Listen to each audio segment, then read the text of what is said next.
Hi friends, എല്ലാവർക്കും പുതിയൊരു വീഡിയോയിലേക്ക് സ്വാഗതം. ഇന്ന് ചിങ്ങം 1 ഞാൻ ഈ വീഡിയോ എടുക്കുന്നതാണ് ചിങ്ങം 1 കേട്ടോ. ഇത് അപ്ലോഡ് ചെയ്ത് വരുമ്പോൾ എനിക്കറിയില്ല. എന്തായാലും എല്ലാവർക്കും ചിങ്ങത്തിൻ്റെ ആശംസകൾ നേരിക്കുകയാണ്. പക്ഷേ നമുക്കറിയാം, ഇപ്പം നമ്മൾ ചിങ്ങം ആഘോഷിക്കുന്ന, ഓണം ആഘോഷിക്കുന്ന ഒന്നും ഒരു മാനസികാവസ്ഥയല്ല. കാരണം വയനാട്ടിലെ ആ ദുരന്തം നമുക്ക് തന്നിരിക്കുന്ന ആ ഷോക്ക് ഭയങ്കരമാണ്. അതിൽ നമ്മൾ ഇതുവരെ വിട്ടുമാറിയിട്ടില്ല. അപ്പം അവരെ ഈ സമയത്ത് നമ്മൾ ഓർക്കുകയാണ്. വയനാടോടൊപ്പം തന്നെ എല്ലാവർക്കും ചിങ്ങത്തിൻ്റെ ഒരു ഐശ്വര്യവും സമ്പദ് സമൃദ്ധിയും ഒക്കെ നേരുകയാണ്. അങ്ങനെ നമുക്ക് ഈ വീഡിയോ സ്റ്റാർട്ട് ചെയ്യാം കേട്ടോ. അപ്പോൾ ഇന്നത്തെ വീഡിയോയിലാണ് ഞാൻ ചെയ്യാൻ പോകുന്നത് മുടി എങ്ങനെ സോഫ്റ്റ് ആൻഡ് സിൽക്കി സ്മൂത്ത് ആക്കാം, അതുപോലെ തന്നെ ചെറിയൊരു ഫേസ് പാക്കും കൂടിയാണ് ഞാൻ ഈ വീഡിയോയിൽ നിങ്ങളുമായിട്ട് ഷെയർ ചെയ്യാൻ പോകുന്നത്. അപ്പം മുടി നല്ല സോഫ്റ്റ് ആൻഡ് സിൽക്കി ആകാൻ വേണ്ടി, അതോടൊപ്പം തന്നെ സ്ട്രെയിറ്റൻ ചെയ്ത് കഴിഞ്ഞവർക്ക് താഴെ ഭാഗത്ത് സ്ട്രെയിറ്റിന് മേലെ ഭയങ്കര ഒരു ചുരുണ്ട് പോലെ അങ്ങനെയുള്ളവരുണ്ട്. അപ്പോൾ അങ്ങനെയുള്ളവർക്ക് ഈ വീഡിയോ നല്ല യൂസ്ഫുള്ളാണ്. അപ്പം നിങ്ങൾ ആദ്യമായിട്ട് എൻ്റെ ചാനൽ കാണണമെന്നുണ്ടെങ്കിൽ നിങ്ങളൊന്ന് സബ്സ്ക്രൈബ് ചെയ്യുക. നിങ്ങളെല്ലാവരും ഞാൻ ഫാമിലിയിലേക്ക് ഇൻവൈറ്റ് ചെയ്യുകയാണ്. അപ്പം സബ്സ്ക്രൈബ് ചെയ്യാത്തവരുണ്ടെങ്കിൽ സബ്സ്ക്രൈബ് ചെയ്യുക, ബെല്ലൈക്കൺ കൂടി ഒന്ന് ക്ലിക്ക് ചെയ്യുക. ഈ വീഡിയോ ഇഷ്ടമാണെങ്കിൽ മാത്രം ലൈക്ക് ചെയ്താൽ മതി കേട്ടോ. ഇഷ്ടപ്പെട്ടില്ലെങ്കിൽ നിങ്ങളുടെ സജഷൻസ് കമൻസ് ഒക്കെ കമൻറ്റ് ബോക്സിൽ പറയാവുന്നതാണ്. അപ്പം ഷെയർ ചെയ്യുക ഫ്രണ്ട്സിനൊക്കെ യൂസ്ഫുൾ ആണെങ്കിൽ. അപ്പോൾ ഏതായാലും വീഡിയോയിലേക്ക് പോകാം. അപ്പോൾ നമ്മൾ ഇന്നത്തെ വീഡിയോയിൽ കാണാൻ പോകുന്നത് എങ്ങനെയാണ് ഹെയർ സിൽക്കി സ്മൂത്ത് ആവുന്നത്. അതിനുവേണ്ടി നമ്മൾ യൂസ് ചെയ്യുന്ന വീട്ടിൽ തന്നെ നമുക്ക് കിട്ടാവുന്ന സാധനങ്ങളാണ്. ഹോസ്റ്റലിലുള്ളവർക്കൊക്കെ ആണെങ്കിലും ഇത് കടകളിൽ നിന്ന് വാങ്ങാം. ഒരു മുട്ടയും ഒരു ഏത്തപ്പഴം, നേന്ത്രപ്പഴമോ ഏത്തപ്പഴം എന്ത് വേണമെങ്കിലും പറയാം. മിക്സായി തേത്രപ്പഴം എന്നായിപ്പോൾ ഞാൻ പറഞ്ഞപ്പോൾ. അങ്ങനെ യൂസ് ചെയ്യാം കേട്ടോ. അപ്പം നമുക്ക് നല്ല പഴുത്ത നേന്ത്രപ്പഴം കിട്ടുവാണെങ്കിൽ അതായിരിക്കും നല്ലത്. മുട്ടയുടെ വെള്ളയും നേന്ത്രപ്പഴവും കൂടി മിക്സ് ചെയ്ത് തലയിൽ ഒരു സംഭവമാണ്. ഇതെല്ലാവർക്കും തന്നെ അറിയാമെന്നാണ് എനിക്ക് തോന്നുന്നത്. അറിയാത്തവർക്കായിട്ടാണ് ഞാൻ പറയുന്നത്. അത് നന്നായിട്ട് മിക്സ് ചെയ്ത് തേക്കണം. പിന്നെ ഡ്രൈ സ്കിൻ ഉള്ളവരാണെങ്കിൽ മുട്ടയുടെ വെള്ള തൂക്കുമ്പോൾ കുറച്ചും കൂടി ഡ്രൈ ആയിട്ട് പോകും. അതങ്ങനെയുള്ളവർക്ക് നിങ്ങൾക്ക് തൈര് ആഡ് ചെയ്യാം. തൈരിനകത്ത് കുറേ നല്ല നല്ല എലമെൻറ്റ്സ് ഒക്കെ ഉണ്ട്, മുടിക്കായിട്ടുള്ള നല്ല എലമെൻറ്റ്സ് ഉണ്ട്. പിന്നെ അതുപോലെ തന്നെ മുട്ടയുടെ വെള്ള ചേർക്കുന്നതിനുണ്ട്. പക്ഷേ എനിക്കങ്ങനെ ആ ഒരു മണം ഭയങ്കര ഒരു മണം ആയിരിക്കുമല്ലോ. അതുകൊണ്ട് ഞാൻ മുട്ടയുടെ മഞ്ഞ ചേർത്തില്ല, വെള്ള മാത്രമേ എടുത്തുള്ളൂ. മുട്ടയുടെ മഞ്ഞ ചേർക്കുന്നവരും ഉണ്ട്. മഞ്ഞയും വെള്ളയും ചേർത്താലും നല്ലതാണ്. അവരവരുടെ ഹെയർ ടൈപ്പിനനുസരിച്ച് തേക്കുക. നിങ്ങളുടെ ഹെയർ എങ്ങനെയാണ്, ഡ്രൈ ആണോ ഓയിലി ആണെന്നൊക്കെ നിങ്ങൾക്ക് കാണിക്കുമല്ലോ, അറിയാവുന്നത്. അപ്പം അത് നിങ്ങളുടെ ഹെയർ ടൈപ്പിനനുസരിച്ച് നിങ്ങൾ തലയിൽ തേക്കാം. ഇപ്പം പഴം ഇഷ്ടമില്ലാത്തവർക്ക് തൈര് തേക്കാം. തൈര് വേണ്ടെങ്കിൽ മുട്ട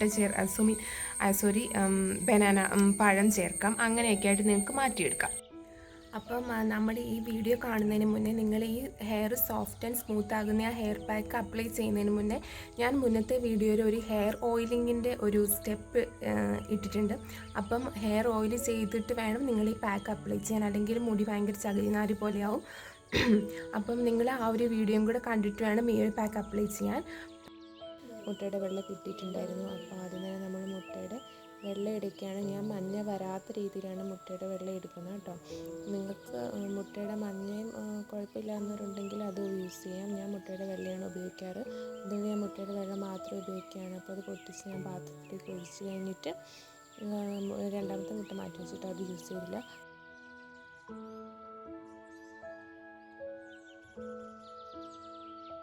അടുത്ത് നല്ല പഴുത്ത ഏത്തപ്പഴമാണ് ഞാൻ എടുത്തേക്കുന്നത്.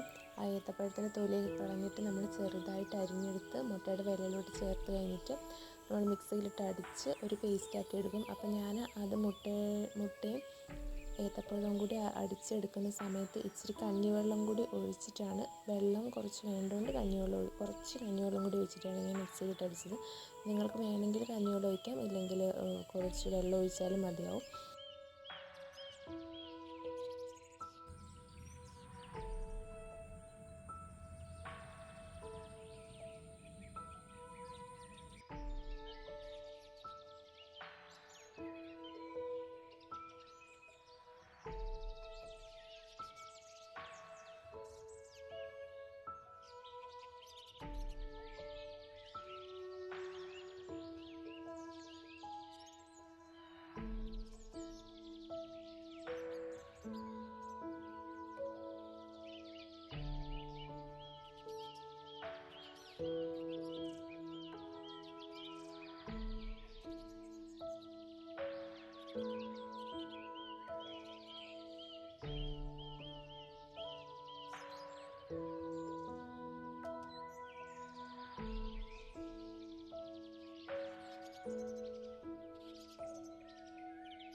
അപ്പോൾ ഇതാണ് കേട്ടോ നമ്മുടെ hair after that pack, banana egg pack കഴിഞ്ഞിട്ടുള്ള നമ്മുടെ ഹെയറാണ് ഇത്.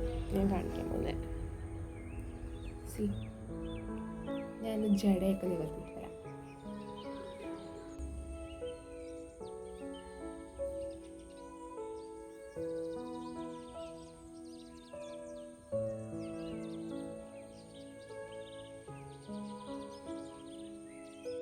അപ്പം മുടിയൊക്കെ ചീകി കഴിഞ്ഞിട്ടുള്ളൊരു എൻ്റെ ഹെയറാണ്. നോക്ക് എത്ര നല്ല സോഫ്റ്റ് ആയിട്ടുണ്ട് ഇത്. സി, നിങ്ങൾക്ക് തന്നെ കാണാം.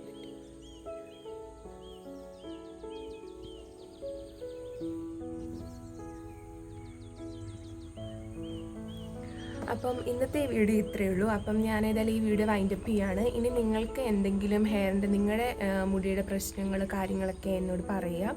അപ്പം അതിനുള്ളൊരു ടിപ്പായിട്ട് ഞാൻ വീണ്ടും വരും. പിന്നെ നിങ്ങളുടെ സജഷൻസ് ഭയങ്കര ഇമ്പോർട്ടൻ്റ് ആണ്. കമൻറ്റ് സെക്ഷനിൽ നിങ്ങളുടെ സജഷൻസ് എന്തായാലും പറയുക. അടുത്ത എന്ത് വീഡിയോ ആണ് ഞാൻ നിങ്ങൾക്ക് വേണ്ടി ചെയ്യേണ്ടത് അതൊക്കെ ഒന്ന് പറയുകയാണെങ്കിൽ ഭയങ്കര ഉപകാരമായിരിക്കും. എനിക്കും അങ്ങനെയുള്ള വീഡിയോസൊക്കെ ഇടാൻ പറ്റുമല്ലോ. അപ്പം ഏതായാലും ഇന്നത്തെ ഈ വീഡിയോ ഇവിടെ വൈൻഡപ്പ് ചെയ്യാണ്. പുതിയൊരു വീഡിയോ ആയിട്ട് വരുന്നവരേക്കും ബൈ ബൈ.